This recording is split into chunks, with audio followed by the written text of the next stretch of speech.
Hello everyone, welcome to City Shine Classes. City Shine Classes ਵਿੱਚ ਤੁਹਾਡਾ ਸਵਾਗਤ ਹੈ ਜੀ। ਅੱਜ ਆਪਾਂ ਕਰਾਂਗੇ ETT ਸੈਕਿੰਡ ਈਅਰ ਦਾ ਸਬਜੈਕਟ ਹੈ diversity, gender and inclusive education. ਠੀਕ ਹੈ ਜੀ। ਲਾਸਟ ਈਅਰ ਜੋ 18ਵੀਂ ਸੈਸ਼ਨ ਦਾ ਪੇਪਰ ਹੋਇਆ ਸੀ, ਪਹਿਲਾਂ ਉਹ ਡਿਸਕਸ ਕਰਾਂਗੇ। ਉਸ ਤੋਂ ਬਾਅਦ ਇੱਕ ਹੋਰ ਪੇਪਰ ਹੈ ਸੋਲਵਡ ਹੈ, ਉਹ ਕਰਾਂਗੇ, ਅਤੇ ਯੂਨਿਟ ਫਸਟ ਕਰਾਂਗੇ ਜੀ। ਅਤੇ ਇਸ ਦੀ ਜੋ ਵੀਡੀਓ ਦੀ PDF ਹੈ ਇਹ ਤੁਹਾਨੂੰ WhatsApp ਐਂਡ ਟੈਲੀਗ੍ਰਾਮ ਗਰੁੱਪ ਦੇ ਵਿੱਚ ਮਿਲ ਜਾਏਗੀ। ਤਾਂ ਗਰੁੱਪ ਦਾ ਜੋ ਲਿੰਕ ਹੈ ਉਹ ਡਿਸਕ੍ਰਿਪਸ਼ਨ ਦੇ ਵਿੱਚ ਦਿੱਤਾ ਹੋਇਆ ਹੈ। ਵੀਡੀਓ ਦੀ ਡਿਸਕ੍ਰਿਪਸ਼ਨ ਚੈੱਕ ਕਰੋ ਅਤੇ ਗਰੁੱਪ ਨੂੰ ਜੁਆਇਨ ਕਰੋ ਜੀ। ਤਾਂ ਸਟਾਰਟ ਕਰਦੇ ਹਾਂ। ਫਸਟ ਕੁਐਸਚਨ ਹੈ, ਛੋਟੇ ਉੱਤਰਾਂ ਵਾਲੇ ਜੋ ਪ੍ਰਸ਼ਨ ਨੇ, ਸੰਮਿਲਿਤ ਸ਼ਬਦ ਦਾ ਸ਼ਾਬਦਿਕ ਅਰਥ ਦੱਸੋ। ਠੀਕ ਹੈ ਜੀ। ਨੈਕਸਟ ਹੈ, ਪੈਡਾਗੋਜੀ ਸ਼ਬਦ ਤੋਂ ਕੀ ਭਾਵ ਹੈ। ਸੁਣਨ ਵਿਕਾਰਤਾ ਵਾਲੇ ਬੱਚਿਆਂ ਦੀ ਸਿੱਖਿਆ ਦਾ ਇੱਕ ਉਦੇਸ਼ ਲਿਖੋ। ਡਿਸਕੈਲਕੁਲੀਆ ਦਾ ਕੋਈ ਇੱਕ ਲੱਛਣ ਦੱਸੋ। ਪੁਰਸ਼ ਪ੍ਰਧਾਨ ਸਮਾਜ ਦਾ ਕੀ ਅਰਥ ਹੈ। ਲਿੰਗ ਸਮਾਨਤਾ ਲਈ ਇੱਕ ਉਪਾਅ ਦੱਸੋ। ਇਹ ਜੋ ਡਿਸਕੈਲਕੁਲੀਆ, ਡਿਸਗ੍ਰਾਫੀਆ, ਇਹ ਨੇ ਨਾ, ਇਹਨਾਂ 'ਚ ਬੱਚਿਆਂ ਨੂੰ ਕਨਫਿਊਜ਼ਨ ਹੁੰਦੀ ਹੈ। ਤਾਂ ਡਿਸਕੈਲਕੁਲੀਆ ਮਤਲਬ ਕੈਲਕੂਲੇਸ਼ਨ ਕਰਨਾ, ਤਾਂ ਬੱਚੇ ਦਾ ਕੀ ਹੈ ਕਿ ਉਹਨੂੰ ਗਣਿਤ ਸੰਬੰਧੀ ਜੋ ਉਹ ਅਸਮਰੱਥਾ ਹੁੰਦੀ ਹੈ ਕਿ ਉਹ ਕੈਲਕੂਲੇਟ ਨਹੀਂ ਕਰ ਸਕਦਾ ਚੀਜ਼ਾਂ ਨੂੰ। ਠੀਕ ਹੈ ਜੀ। ਉਸ ਤੋਂ ਬਾਅਦ ਹੈ ਭਾਗ ਐੜਾ ਕਿ ਕੋਈ 3 ਪ੍ਰਸ਼ਨ ਕਰੋ। ਸੰਮਿਲਿਤ ਸਿੱਖਿਆ ਦੀਆਂ ਮੁੱਖ ਵਿਸ਼ੇਸ਼ਤਾਵਾਂ ਦੱਸੋ। ਗਤੀਵਿਧੀ ਆਧਾਰਿਤ ਸਿੱਖਣ ਦੇ ਕੀ ਲਾਭ ਹਨ।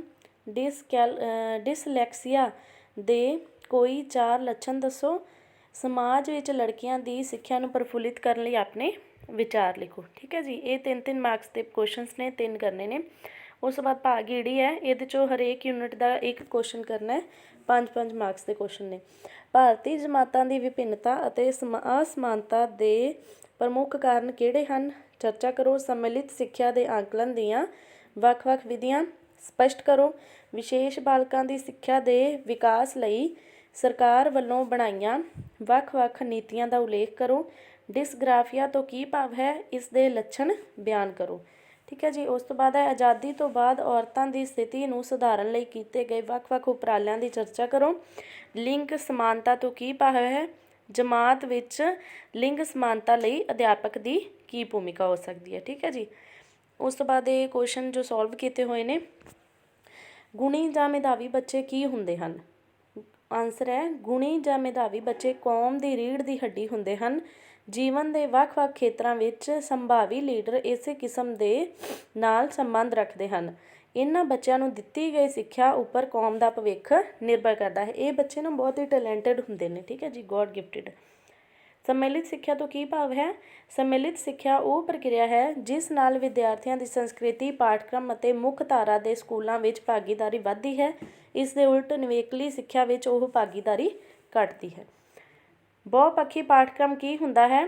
ਬਹੁਪੱਖੀ ਪਾਠਕ੍ਰਮ ਵੱਖ-ਵੱਖ ਮਾਨਸਿਕ ਅਤੇ ਸਰੀਰਕ ਭਿੰਨਤਾਵਾਂ ਵਾਲੇ ਬੱਚਿਆਂ ਨੂੰ ਪੜ੍ਹਾਉਣ ਲਈ ਪਾਠਕ੍ਰਮ ਵੀ ਵੱਖ-ਵੱਖ ਹੁੰਦਾ ਹੈ, ਉਹ ਵੀ ਇੱਕੋ ਜਮਾਤ ਵਿੱਚ ਹੀ। ਇਸ ਤਰ੍ਹਾਂ ਦੇ ਬੱਚਿਆਂ ਲਈ ਬਹੁਪੱਖੀ ਪਾਠਕ੍ਰਮ ਹੁੰਦਾ ਹੈ। ਜਿਹੜੇ ਬੱਚੇ ਵੱਖ-ਵੱਖ ਸਰੀਰਕ ਅਤੇ ਮਾਨਸਿਕ ਭਿੰਨਤਾਵਾਂ ਰੱਖਦੇ ਹਨ, ਉਹਨਾਂ ਲਈ ਵੱਖ-ਵੱਖ ਤਰ੍ਹਾਂ ਦਾ ਪਾਠਕ੍ਰਮ ਹੁੰਦਾ ਹੈ ਇੱਕ ਹੀ ਜਮਾਤ ਦੇ ਵਿੱਚ। ਡਿਸਲੈਕਸੀਆ ਕੀ ਹੈ, ਇਹਦੀ ਪਰਿਭਾਸ਼ਾ ਦਿਓ। ਡਿਸਲੈਕਸੀਆ ਸ਼ਬਦ ਦਾ ਜਨਮ ਯੂਨਾਨੀ ਭਾਸ਼ਾ ਦੇ 2 ਸ਼ਬਦਾਂ ਦੇ ਮੇਲ ਤੋਂ ਹੋਇਆ ਹੈ। ਇਹ 2 ਸ਼ਬਦ ਹਨ, ਡਿਸ ਜਿਸ ਦਾ ਅਰਥ ਹੈ ਖਰਾਬ ਅਤੇ ਲੈਕਸੀਆ ਜਿਸ ਦਾ ਅਰਥ ਹੈ ਪੜ੍ਹਨ ਯੋਗਤਾ। ਇਸ ਤੋਂ ਭਾਵ ਹੋਇਆ ਕਿ ਡਿਸਲੈਕਸੀਆ ਪੜ੍ਹਨ ਸੰਬੰਧੀ ਯੋਗਤਾ ਦੀ ਕਮੀ ਨੂੰ ਕਿਹਾ ਜਾਂਦਾ ਹੈ। ਆਂਕਲਨ ਅਤੇ ਗੱਲਬਾਤ ਤੋਂ ਕੀ ਭਾਵ ਹੈ। ਵਿਸ਼ੇਸ਼ ਲੋੜਾਂ ਵਾਲੇ ਬੱਚਿਆਂ ਨੂੰ ਪੜ੍ਹਾਉਣ ਦਾ ਜ਼ਰੂਰੀ ਪੱਖ ਉਹਨਾਂ ਦਾ ਆਂਕਲਨ ਅਤੇ ਗੱਲਬਾਤ ਕਰਨਾ ਹੀ ਹੁੰਦਾ ਹੈ। ਬੱਚਿਆਂ ਨੂੰ ਪਾਠ ਪੜ੍ਹਾਉਣ ਤੋਂ ਬਾਅਦ ਤੁਰੰਤ ਅਤੇ ਉਸ ਤੋਂ ਬਾਅਦ ਸਮੇਂ-ਸਮੇਂ 'ਤੇ ਉਹਨਾਂ ਦਾ ਆਂਕਲਨ ਕੀਤਾ ਜਾਣਾ ਅਤੇ ਇਸ ਨਾਲ ਸੰਬੰਧਿਤ ਉਹਨਾਂ ਬੱਚਿਆਂ ਦੇ ਮਾਪਿਆਂ ਨਾਲ ਗੱਲਬਾਤ ਕਰਨਾ ਇੱਕ ਜ਼ਰੂਰੀ ਕੰਮ ਹੈ। ਠੀਕ ਹੈ ਜੀ। ਅਪੰਗਤਾ ਦੇ ਕੋਈ 2 ਕਾਰਨ ਦੱਸੋ। ਅਨੁਵੰਸ਼ਿਕ ਕਾਰਨ ਹੁੰਦੇ ਨੇ। ਠੀਕ ਹੈ ਜੀ। ਜਨਮਜਾਤ ਕਾਰਨ ਹੁੰਦੇ ਨੇ। ਠੀਕ ਹੈ ਜੀ। ਦੁਰਘਟਨਾ ਹੁੰਦੀ ਹੈ, ਬਿਮਾਰੀ ਹੁੰਦੀ ਹੈ, ਅਤੇ ਡਿਲੀਵਰੀ ਵਿੱਚ ਸਮਾਂ ਜ਼ਿਆਦਾ ਲੱਗਣਾ। ਭਾਗ ਐੜਾ ਹੈ, ਪਛੜੇਪਨ ਤੋਂ ਕੀ ਭਾਵ ਹੈ। ਇਸ ਦੀਆਂ ਕੋਈ 2 ਜੋ ਕਿਸਮਾਂ ਨੇ ਉਹਨਾਂ ਦਾ ਵਰਣਨ ਕਰੋ। ਪਛੜੇਪਨ ਤੋਂ ਭਾਵ ਹੈ ਕਿ ਬੱਚਿਆਂ ਨੂੰ ਵਿੱਦਿਅਕ ਤੌਰ 'ਤੇ ਪਿੱਛੇ ਰਹਿ ਜਾਣਾ। ਜੋ ਬੱਚੇ ਪੜ੍ਹਨ ਵਿੱਚ ਪਿੱਛੇ ਰਹਿ ਜਾਂਦੇ ਹਨ ਉਹਨਾਂ ਨੂੰ ਪਛੜੇ ਹੋਏ ਕਿਹਾ ਜਾਂਦਾ ਹੁੰਦਾ ਹੈ। ਠੀਕ ਹੈ ਜੀ। ਉਹ ਸਲੋ ਲਰਨਰਸ ਹੁੰਦੇ ਨੇ, ਗੁਣੀ ਅਤੇ ਮੇਧਾਵੀ ਤੋਂ ਬਹੁਤ ਜ਼ਿਆਦਾ ਪਿੱਛੇ ਹੁੰਦੇ ਨੇ। ਇਹਦੀਆਂ ਕਿਸਮਾਂ ਕੀ ਨੇ। ਇਹ ਸਭ ਪੱਖਾਂ ਦਾ ਪਛੜਾਪਨ ਹੁੰਦਾ ਹੈ। ਵਿਸ਼ਿਸ਼ਟ ਪਛੜਾਪਨ, ਇੱਕ ਤੋਂ ਜ਼ਿਆਦਾ ਵਿਸ਼ਿਆਂ ਵਿੱਚ ਕਮਜ਼ੋਰ, ਇੱਕ ਪਾਠ ਵਿੱਚ ਕਮਜ਼ੋਰ, ਕੁਝ ਵਿਸ਼ਿਆਂ ਵਿੱਚ ਕਮਜ਼ੋਰ, ਸਾਰੇ ਵਿਸ਼ਿਆਂ ਵਿੱਚ ਕਮਜ਼ੋਰ, ਇੱਕ ਵਿਸ਼ੇ ਵਿੱਚ ਕਮਜ਼ੋਰ, ਬੋਲਣ ਵਿੱਚ ਕਮਜ਼ੋਰ ਆਦਿ। ਠੀਕ ਹੈ ਜੀ। ਉਸ ਤੋਂ ਬਾਅਦ ਹੈ ਸੰਮਿਲਿਤ ਸਿੱਖਿਆ ਦੇ ਮੂਲ ਤੱਤਾਂ ਦਾ ਵਰਣਨ ਕਰੋ। ਸਿੱਖਿਆ ਦੇ ਪੱਧਰ ਨੂੰ ਉੱਚਾ ਚੁੱਕਣਾ। ਸੰਮਿਲਿਤ ਸਿੱਖਿਆ ਆਮ ਤੋਂ ਖਾਸ ਹਰੇਕ ਬੱਚੇ ਲਈ ਅਧਿਕਾਰ ਹੈ। ਇੱਕ ਰਚਨਾਤਮਕ ਕਾਰਜ ਸਿੱਧ ਕਰਨਾ। ਸਿੱਖਿਆ ਨੂੰ ਵੈਧ ਵਿਸ਼ਵਾਸਯੋਗ ਬਣਾਉਣਾ। ਇਹਦੇ ਤੱਤ ਕੀ ਨੇ? ਵਿਆਪਕ ਹੈ, ਲਚਕੀਲਾ ਹੈ, ਸਮੇਂ ਸਮੇਂ 'ਤੇ ਮੁਲਾਂਕਣ ਹੁੰਦਾ ਰਹਿੰਦਾ ਹੈ, ਮਨੋਵਿਗਿਆਨਿਕ ਹੈ, ਵਿਸ਼ਵਾਸਯੋਗ ਅਤੇ ਵੈਧ, ਰਚਨਾਤਮਕ, ਕਿਰਿਆਤਮਕ। ਠੀਕ ਹੈ ਜੀ। ਉਸ ਤੋਂ ਬਾਅਦ ਸਿੱਟਾ। ਸਿੱਖਿਆ ਦੀ ਨਵੀਂ ਨੀਤੀ 1986 ਬਾਰੇ ਲਿਖਣਾ ਹੈ। ਰਾਸ਼ਟਰੀ ਸਿੱਖਿਆ ਨੀਤੀ ਸੀ 1986 ਦੀ। ਇਹ ਸਿੱਖਿਆ ਨੀਤੀ ਸਰਕਾਰ ਨੇ ਅਸਮਰੱਥ ਬੱਚਿਆਂ ਦੇ ਲਈ ਸਿੱਖਿਆ ਦਾ ਮੁੱਖ ਕਾਰਜ ਕਰਨ ਲਈ ਬਣਾਈ। ਇਹ ਨੀਤੀ ਸਰੀਰਕ ਅਤੇ ਮਾਨਸਿਕ ਰੂਪ ਤੋਂ ਅਪਾਹਿਜ ਬੱਚਿਆਂ ਅਤੇ ਅਸਾਧਾਰਨ ਵਿਦਿਆਰਥੀਆਂ ਦੀ ਸਮਾਜ ਵਿੱਚ ਭਾਗੀਦਾਰੀ ਸੰਬੰਧੀ ਹੈ। ਅਪਾਹਿਜਤਾ ਨੂੰ ਸਧਾਰਨ ਵਿਕਾਸ ਦੇ ਲਈ ਮੌਕੇ ਦਿੱਤੇ ਜਾਣ ਨਾਲ ਉਹ ਹਿੰਮਤ ਅਤੇ ਆਤਮ ਵਿਸ਼ਵਾਸ ਨਾਲ ਜੀਵਨ ਦਾ ਸਾਹਮਣਾ ਕਰ ਸਕਣ। ਇਸ ਸੰਬੰਧ ਵਿੱਚ ਹੇਠਲੀਆਂ ਸਿਫਾਰਸ਼ਾਂ ਕੀਤੀਆਂ। ਜਿੱਥੋਂ ਤੱਕ ਸੰਭਵ ਹੋ ਸਕੇ ਸਰੀਰਕ, ਗਤੀਆਤਮਕ ਅਪਾਹਿਜ ਅਤੇ ਅਲਪ ਅਪਾਹਿਜ ਬੱਚਿਆਂ ਦੀ ਸਿੱਖਿਆ ਸਧਾਰਨ ਬੱਚਿਆਂ ਦੇ ਨਾਲ ਹੋਣੀ ਚਾਹੀਦੀ ਹੈ। ਗੰਭੀਰ ਰੂਪ ਤੋਂ ਅਪਾਹਿਜ ਬੱਚਿਆਂ ਨੂੰ ਵਿਸ਼ੇਸ਼ ਸਕੂਲਾਂ ਵਿੱਚ ਦਾਖਲ ਕਰਵਾਉਣਾ। ਵਿਸ਼ੇਸ਼ ਸਕੂਲ ਬੱਚਿਆਂ ਦੇ ਰਹਿਣ ਲਈ ਉਚਿਤ ਪ੍ਰਬੰਧ ਹੋਵੇ। ਸਰੀਰਕ ਰੂਪ ਤੋਂ ਅਪਾਹਿਜ ਬੱਚਿਆਂ ਲਈ ਹਰੇਕ ਯਤਨ ਕੀਤਾ ਜਾਵੇ ਕਿ ਉਹਨਾਂ ਦੀ ਸਿੱਖਿਆ ਲਈ ਲਾਭਕਾਰੀ ਸਿੱਧ ਹੋਵੇ। ਪ੍ਰਾਇਮਰੀ ਅਧਿਆਪਕਾਂ ਦੀ ਸਿਖਲਾਈ ਪ੍ਰੋਗਰਾਮ ਦੇ ਵਿਕਾਸ ਅਤੇ ਰਿਹਾਇਸ਼ ਦਾ ਪ੍ਰਬੰਧ ਕਰਨਾ ਚਾਹੀਦਾ ਹੈ, ਜਿਸ ਨਾਲ ਬੱਚਿਆਂ ਨੂੰ ਵੀ ਮਦਦ ਮਿਲੇ। ਠੀਕ ਹੈ ਜੀ। ਉਸ ਤੋਂ ਬਾਅਦ ਸਿੱਟਾ। ਭਾਗ ਈੜੀ ਹੈ ਕਿ ਗੁੰਝਲਦਾਰ ਬੱਚੇ ਕੀ ਹੁੰਦੇ ਹਨ। ਗੁੰਝਲਦਾਰ ਬੱਚਿਆਂ ਦੇ ਲੱਛਣ ਅਤੇ ਵਿਹਾਰ ਦੇ ਕਾਰਨਾਂ ਦਾ ਵਿਸਥਾਰ ਸਹਿਤ ਵਰਣਨ ਕਰੋ। ਗੁੰਝਲਦਾਰ ਬੱਚੇ ਉਹ ਹੁੰਦੇ ਹਨ ਜਿਨ੍ਹਾਂ ਦਾ ਵਿਹਾਰ ਜਾਂ ਸ਼ਖਸੀਅਤ ਕਿਸੇ ਨਾ ਕਿਸੇ ਪੱਖ ਤੋਂ ਬਹੁਤ ਅਸਧਾਰਨ ਹੁੰਦਾ ਹੈ। ਉਹ ਕਈ ਕਿਸਮ ਦੀ ਵਿਹਾਰ ਦੀਆਂ ਖਰਾਬੀਆਂ ਦਾ ਸ਼ਿਕਾਰ ਹੁੰਦੇ ਹਨ ਅਤੇ ਉਹ ਮਾਪਿਆਂ ਅਤੇ ਅਧਿਆਪਕਾਂ ਵਾਸਤੇ ਇੱਕ ਸਮੱਸਿਆ ਬਣ ਜਾਂਦੇ ਹਨ। ਗੁੰਝਲਦਾਰ ਬੱਚੇ ਪਛੜੇ ਹੋਏ ਬੱਚੇ ਵੀ ਹੋ ਸਕਦੇ ਹਨ, ਪਰ ਸਾਰੇ ਗੁੰਝਲਦਾਰ ਬੱਚੇ ਪਛੜੇ ਹੋਏ ਬੱਚੇ ਨਹੀਂ ਹੋ ਸਕਦੇ। ਦੇਖੋ ਜੀ, ਕਹਿੰਦੇ ਨੇ ਕਿ ਗੁੰਝਲਦਾਰ ਬੱਚੇ ਪਛੜੇ ਹੋਏ ਹੋ ਸਕਦੇ ਨੇ, ਪਰ ਜਿੰਨੇ ਹੀ ਪਛੜੇ ਹੋਏ ਬੱਚੇ ਨੇ ਉਹ ਗੁੰਝਲਦਾਰ ਨਹੀਂ ਹੁੰਦੇ, ਕਿਉਂਕਿ ਬਹੁਤ ਸਾਰੇ ਗੁੰਝਲਦਾਰ ਬੱਚੇ ਪੜ੍ਹਾਈ ਵਿੱਚ ਚੰਗੇ ਵੀ ਹੁੰਦੇ ਨੇ। ਗੁੰਝਲਦਾਰ ਬੱਚਿਆਂ ਦੇ ਲੱਛਣ ਕੀ ਨੇ? ਚੋਰੀ ਕਰਨਾ, ਸਕੂਲੋਂ ਨਸਲਾਂ, ਦੂਜਿਆਂ ਨੂੰ ਤੰਗ ਕਰਨਾ, ਅੱਤ ਦੀ ਨਰਮੀ ਜਾਂ ਸਖਤੀ, ਅਨੁਸ਼ਾਸਨ ਦੇ ਵਿਰੁੱਧ, ਅੱਤ ਦੀ ਬਗਾਵਤ, ਕੰਮ ਤੋਂ ਜੀਅ ਚੁਰਾਉਣਾ। ਠੀਕ ਹੈ ਜੀ। ਹੀਨਤਾ ਦੀ ਭਾਵਨਾ।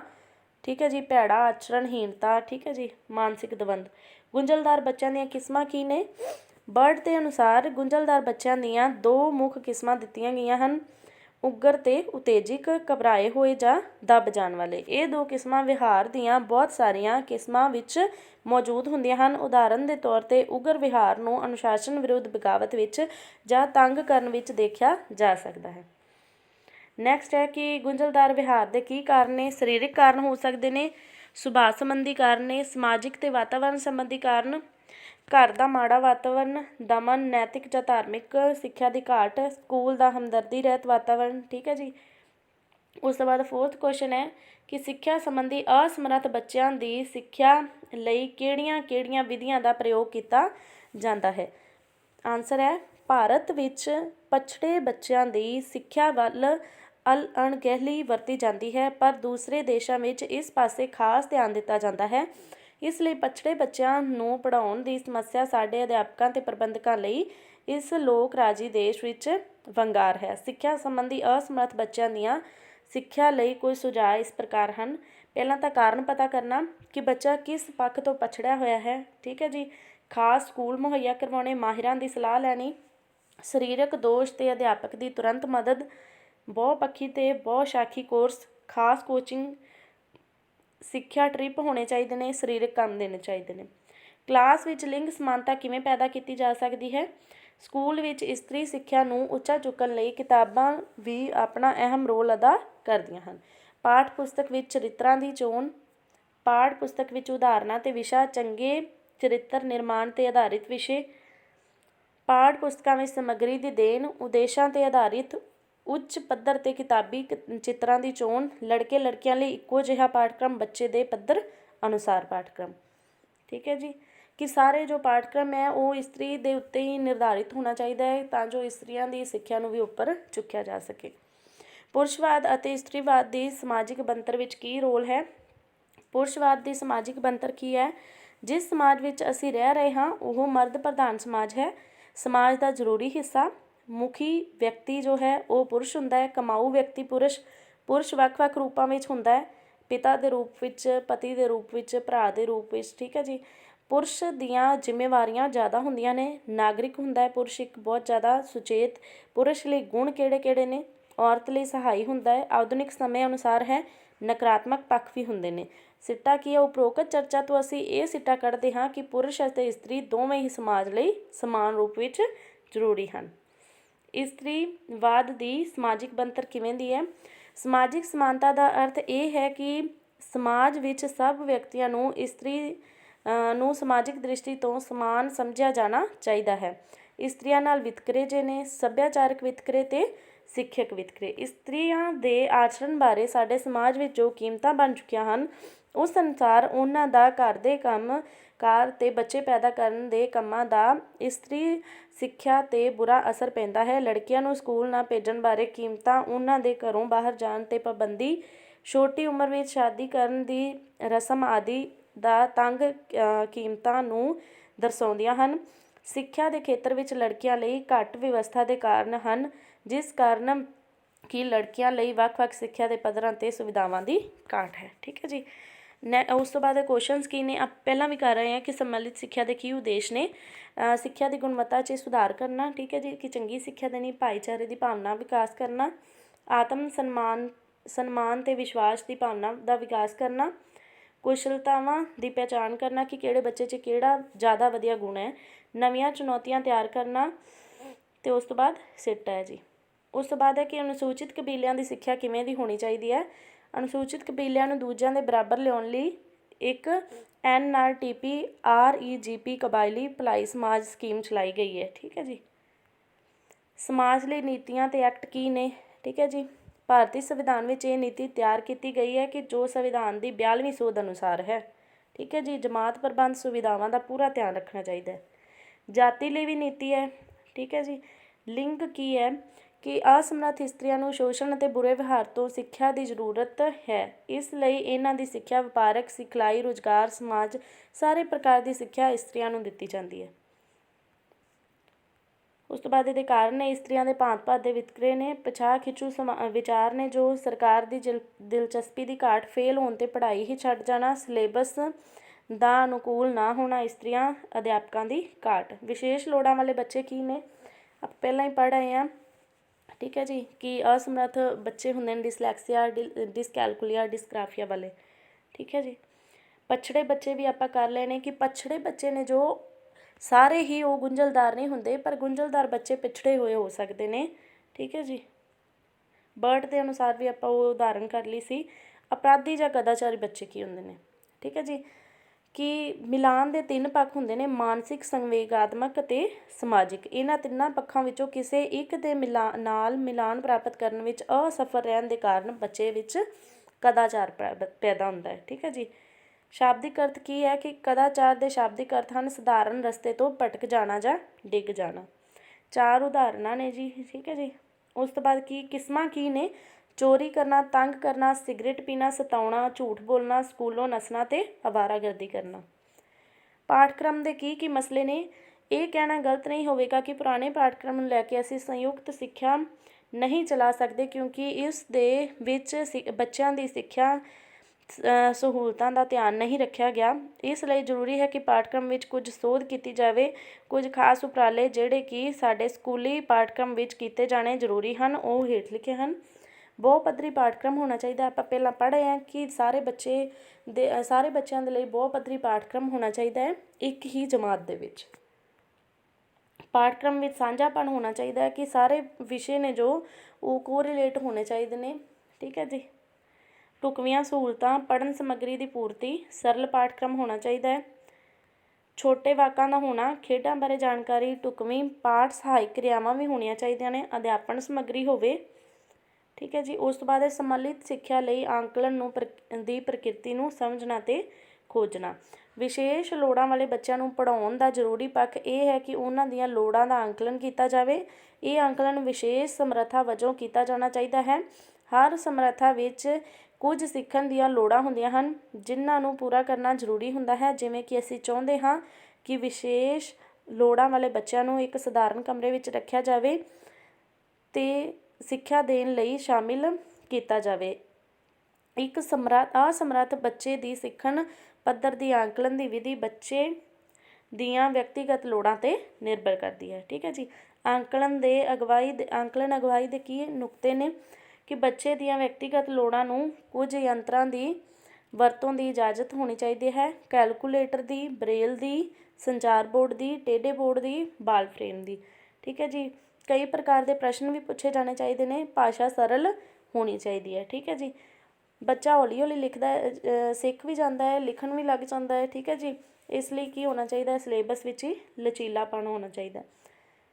ਟੇਪ ਰਿਕਾਰਡਰ ਕੰਪਿਊਟਰ ਦੀ ਵਰਤੋਂ ਹੋਣੀ ਚਾਹੀਦੀ ਹੈ। ਵਿਧੀਆਂ ਵੱਖ ਹੋਣੀਆਂ ਚਾਹੀਦੀਆਂ ਨੇ, ਜ਼ੁਬਾਨੀ ਉੱਤਰ ਵੀ ਦੇਵੇ ਅਤੇ ਲਿਖਤੀ ਵੀ। ਲੋੜ ਪਵੇ ਤਾਂ ਨਿਰਦੇਸ਼ ਅਤੇ ਪ੍ਰਸ਼ਨ ਵਿਦਿਆਰਥੀ ਲਈ ਪੜ੍ਹ ਦੇਣੇ ਚਾਹੀਦੇ ਨੇ। ਲੋੜਾਂ ਦੇ ਮੁਤਾਬਿਕ ਸਮਾਂ ਵੀ ਹੋਵੇ। ਠੀਕ ਹੈ ਜੀ। ਕਿ ਬੱਚਾ ਜਿਹੜੇ ਪਾਸੇ ਤੋਂ ਘੱਟ ਹੈ, ਇਸ ਲਈ ਜੇ ਉਹ ਕਿਸੇ ਪਾਸੇ ਤੋਂ ਪਛੜਿਆ ਹੋਇਆ ਹੈ ਤਾਂ ਉਹਨੂੰ ਉਸ ਲੋੜ ਦੇ ਮੁਤਾਬਿਕ ਸਮਾਂ ਦੇਣਾ ਚਾਹੀਦਾ ਹੈ।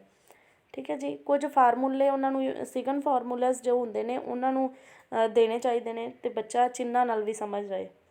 ਲੋੜ ਹੋਵੇ ਕੁਰਸੀ, ਮੇਜ਼ ਅਤੇ ਵੱਖਰਾ ਕਮਰਾ ਮੁਹੱਈਆ ਕਰਵਾਇਆ ਜਾਏ। ਆਂਕਲਨ ਲਈ ਸਮਾਂ ਵੀ ਢੁਕਵਾਂ ਹੋਣਾ ਚਾਹੀਦਾ। ਸੰਮਿਲਿਤ ਸਿੱਖਿਆ ਦੇ ਆਂਕਲਨ ਦੇ ਉਦੇਸ਼ ਕੀ ਨੇ? ਸਿੱਖਿਆ ਦੇ ਪੱਧਰ ਨੂੰ ਉੱਚਤਮ ਪੱਧਰ ਤੱਕ ਪਹੁੰਚਾਉਣਾ।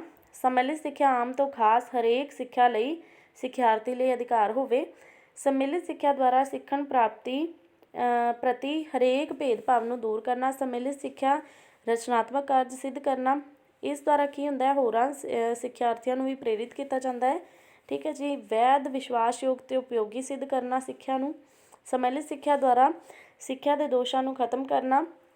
ਸੰਮਿਲਿਤ ਸਿੱਖਿਆ ਨਾਲ ਸਿੱਖਿਆ ਦੀ ਕਿਰਿਆਤਮਕਤਾ ਨੂੰ ਵਧਾਉਣਾ।